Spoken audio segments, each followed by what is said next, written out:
Our goal has to be not about any particular program or any particular way of doing things. It has to be, how do we get health care to people better, faster, and cheaper? Better, faster, cheaper. These are social, moral goals. Even the cheaper. If you are spending too much money getting health care to people, you are able to serve fewer people. You are straining the economy. Why is it such a big question? Can we pay for all Americans to have health care? Because we spend so much money on it. That's why. If we could figure out how to do it cheaper, it would be a trivial problem. So how do we get there? Let's do a little arithmetic here.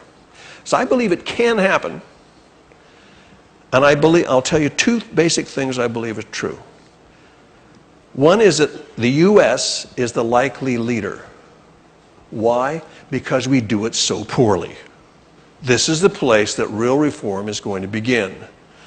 And the likely tool is information. Let's do the arithmetic on this. Okay? The arithmetic goes like this. If you've been a follower of the Dartmouth Group and the RAND Corporation and the work that they have done about cost and quality in healthcare, you will already know what I'm about to put up here. This is very sound information. They've done these studies over and over in a bunch of different ways, and they've involved both physicians and economists. There's little that one could doubt about this information, and it comes down to this. If you look at the most costly per case and least costly regions of the United States, you find the difference between them in cost is about 60%. If you get a cholecystectomy, if you get a new hip put in, if you get your heart replumbed or whatever you want to do, you get a new head screwed on or anything like this, in Florida, it'll cost you about 60% more than if you did it in Minnesota.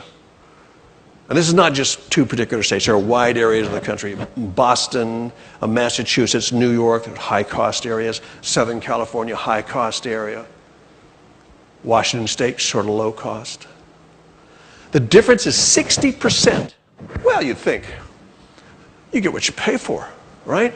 So they're giving you more stuff down here in Florida, right? Well, yeah, because the prices are pretty much controlled. They're not charging more for the same thing so much. They're doing more stuff for you, more MRIs, more tracheotomies, more visits to specialists, whatever. Well, then people in Florida must be better off for this, right? I mean, you get what you pay for, right?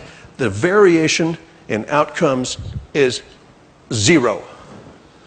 Sometimes it's in fact negative. You actually get better outcomes at the places that cost less by a few percentage points. What are we to conclude from this? Well, that this extra expense could be reasonably called waste. That's a lot. So what if every place in the country somehow modeled what they were doing, say, in Minnesota? Now, is Minnesota like a terrible place to have medical things done to you? Right? Have you heard of the Mayo Clinic? What if we all modeled Minnesota? What would the savings across the country be? Well, about 30%. Now, keep in mind, this is old data. I mean, this is like 1990s, early 2000s. So we're not looking at some whiz-bang new way of doing medical care. We're talking about the way we've always done medical care. Some places do more, some places do less. And it turns out the places that do less, you're no worse off. So you could save 30% if we all modeled the way it's done in the least expensive areas with no drop in quality. In fact, there would be an increase in quality. It's estimated some 30,000 people a year are killed by unnecessary procedures. You save 30,000 lives right off the bat. Now, how much is 30%? Well, in 2008, it is projected we're going to spend 2.4, you see that T? That's trillion. An unimaginable, mind-boggling big number, right? 30% of $2.4 trillion is $720 billion. I think that needs to be written a little bit bigger. 720,000,000,000, 720 billion Now, if we could somehow salvage that out of our system, could we pay for every American to have health care? I think it's about 7 times what we might need. In fact, some healthcare economists allege that it actually won't cost that much to cover all Americans because, in fact, we already take care of these people. We just take care of them in the ER when they come in diabetic shock instead of taking care of their diabetes ahead of time. So actually, it might cost less if we took care of everybody. But leaving that aside, could we take care of ourselves? Yeah, we could take care of ourselves. We could have every American. We could pay for every American's health care. Oh, and by the way, while we're at it, we could pay for Russia. And we could throw in India. Why not? It's only 1.3 billion people. We could throw in all the Middle East. We could throw in Africa. We could throw in Eastern Europe. We could throw in Scandinavia. We could throw in all of the Americas, except for Canada. They spend too much money up there. And most of Asia. And, well, heck, we could leave out Canada, Spain, France, Italy, Germany, the Netherlands, UK, China, Japan, and Australia. Let them take care of themselves. We could pay for the entire rest of the world with what we save by not wasting money on things we don't need. Wow. Now, as I say, keep in mind, this is doing medicine the way we've always done it before, just imitating the places that do it somewhat more efficiently. There are many things we've done in other industries that we haven't done yet in healthcare.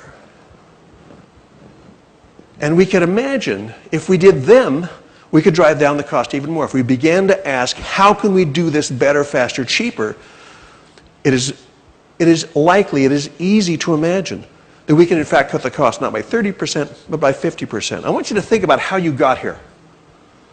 Unless you drove here. You bought a ticket. How many people had their ticket made out for them by an agent? I see one hand. How many people did it by some kind of computer? Right. How different is that from 10, 15 years ago? The kiosks at the airport. When did they go in?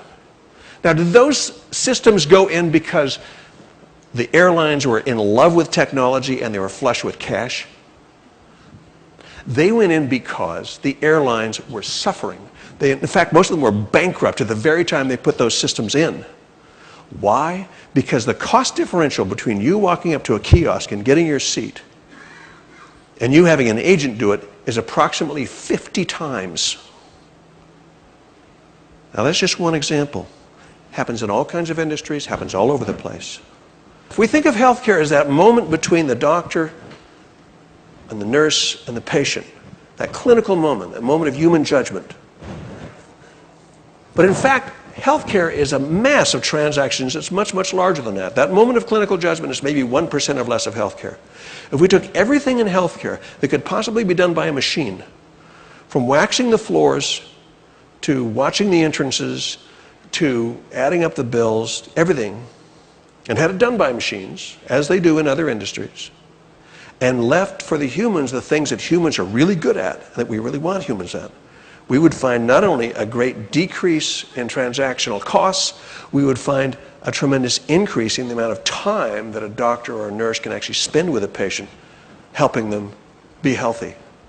So automate everything, measure everything. We have not yet done that in healthcare.